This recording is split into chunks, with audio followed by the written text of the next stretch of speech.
here. My dear two sisters, you came in just for blacks to find a job. And I thought since I was so good at typing, somebody would hire me. But I was wrong. Okay. So then I came to Colorado. Well, we're glad you came here, my sister. Glad you came here. Sister Prudy? I'm Prudy Keys. I'm Prudy Keys. Can you hear me? Yes, yes. That's the way you do it. Oh, and I've enjoyed all this, but I was born in Texas, but I've been out here since 1936. I went through junior high school here. My mother's, did you say your mother? Mm-hmm, mm-hmm. Both. Both. My mother was Nora, N-O-R-A. My grandmother was Pearl Neal. And I'm going to tell her again about my great-grandfather lived to be 111 down in some places. All right. In Texas? Yes, in Texas. But I was born 18 miles west of Waco. Lived to be 111? 11, yes. His name was Amos Hall. Amazing. And I bet he ate bacon for breakfast every morning. But I did know him. I did meet him. Yeah. She doesn't know what he eats. Don't try to put the bacon on us. I mean, all that stuff they tell us not to eat. And here in Texas, they eat bacon. And Thank you very, very much for opening us up to each other. Yes, Sister Kay? I'd like to say that it was my father who was a big influence in my life. Okay. In the 30s, he became very much interested in acting in the race relations. That's the way they're Race relations in Milwaukee. the time he died fairly suddenly in 1940, chairman of the Milwaukee Race Relations Council. Okay. Race relations in Cleveland. Parents doing all kinds of strange things. Parents living in Kenya, Africa. yeah. All kinds of strange things. Well, some of us are what we are. All of us are what we are, both because of and in spite of our parents. And we're very grateful for them. And we're grateful for you. And we're going to start officially now with our music. And this morning, we're going to start with one of the favorite songs of the freedom movement that Dorothy Cotton comes to remind us of. And that song was a song that came, of course, out of the black church, and almost everybody in the world has run into the song in one way or another, but it was taken over by the movement. And when you hear a 16-year-old girl in Selma singing this song out of the very real context of their struggle for freedom, you get a sense of how important singing was, because she could sing about the people who were trying to beat her up and put her in jail and sometimes kill her. She could sing about them. She didn't have to say, "You no good honky." She could sing about them.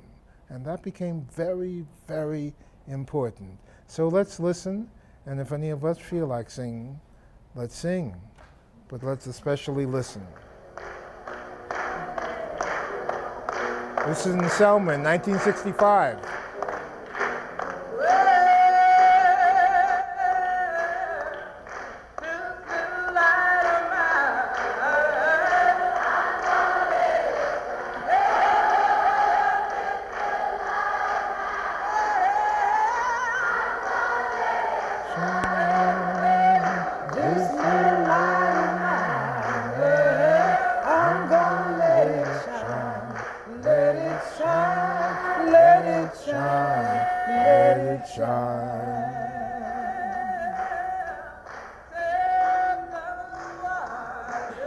Tell George Wallace. I'm gonna let it shine.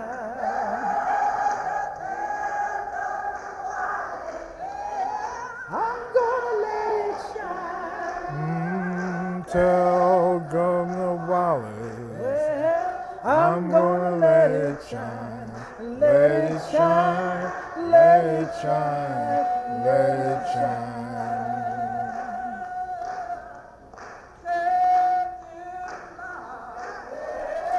Tell Jim Clark, Sheriff Jim Clark. I'm gonna let it shine. Tell Jim Clark, yeah, I'm gonna let it shine. Let it shine, let it shine, let it shine.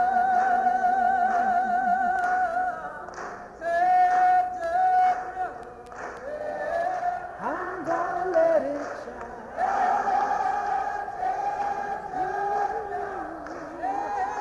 I'm gonna let it shine.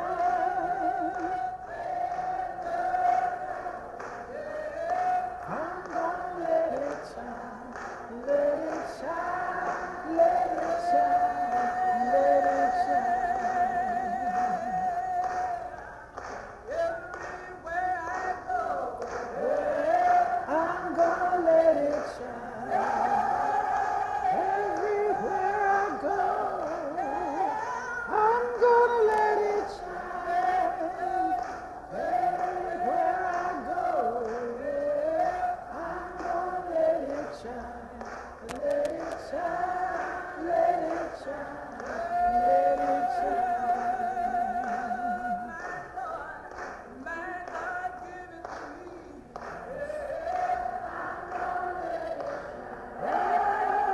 My God gave it to me. I'm gonna let it shine. My God gave it to me. I'm gonna let it shine. Let it shine. Let it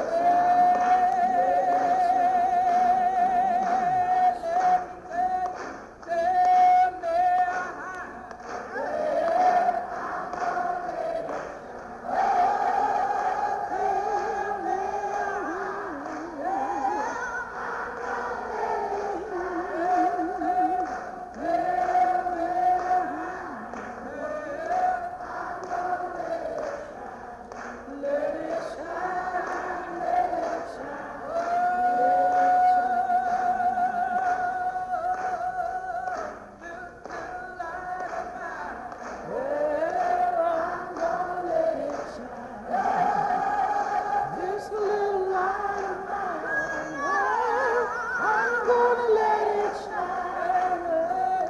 This little light of mine, I'm gonna let it shine.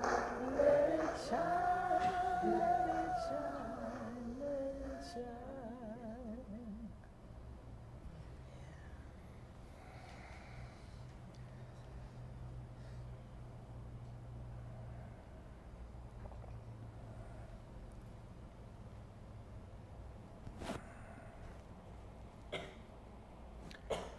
Somebody on the side here at the very end said, "Yes, Lord." And that brings us back to Jim Lawson's testimony that people who are working for what is defined by many people as political goals understand through a song like that that yes, Lord, is appropriate. That what they're working for is new humanity. What they're working for is new space to let God work among God's people. What they're working for is new opportunities for every child to discover that she is a child of God. So you have to say, yes, Lord, because you're doing the Lord's work out there on that voter registration line. It's called a voter registration line, but it is the Lord's work as much as if you're lining up with the ushers in church, maybe even more sometimes. And that's the tradition that Dorothy Cotton comes out of, helped to shape, and now comes to share with us, just as her brother Jim came to be with us over the last 2 days. As all of us know by now, our major purpose in gathering together with our friends, the veterans of hope,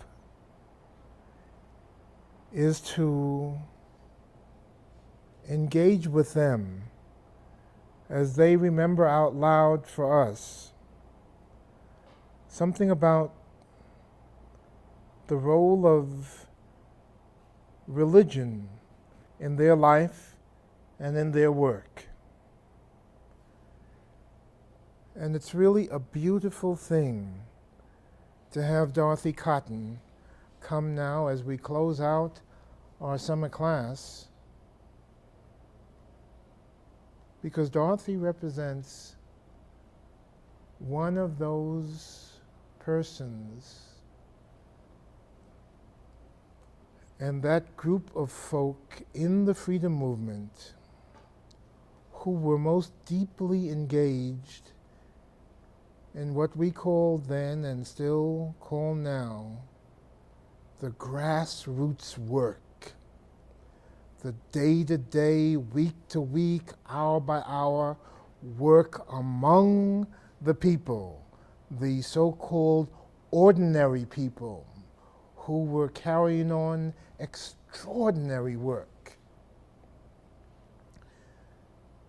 And Dorothy was responsible in a major way for the work that the Southern Christian Leadership Conference did in organizing women, men, and children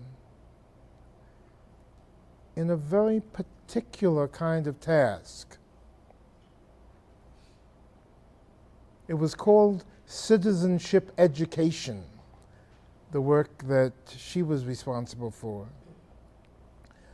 But what it really meant down at its deepest level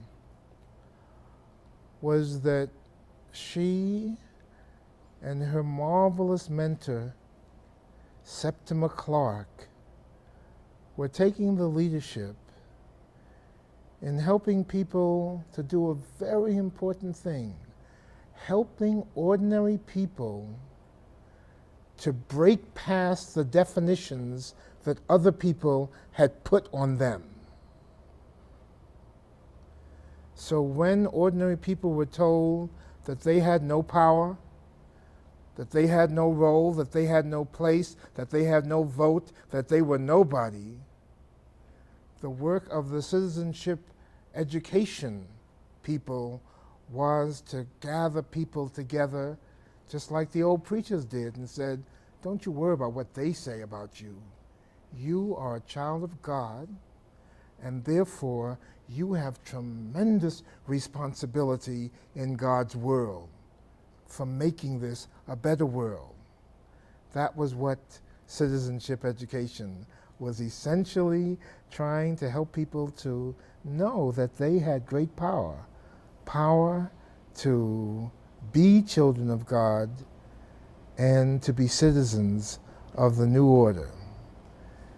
Dorothy worked at this, nurturing people, nurturing herself, helping to nurture a movement, helping to nurture a whole sector of our country, helping to nurture a nation itself to rethink what it was, who it was, and what it was for.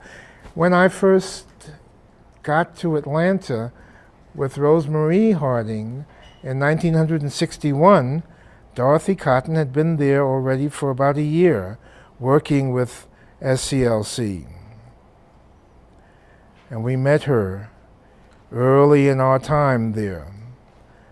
And what we'd like to do this morning is to explore with Dorothy the paths that led her from her beginnings to that Atlanta key turning point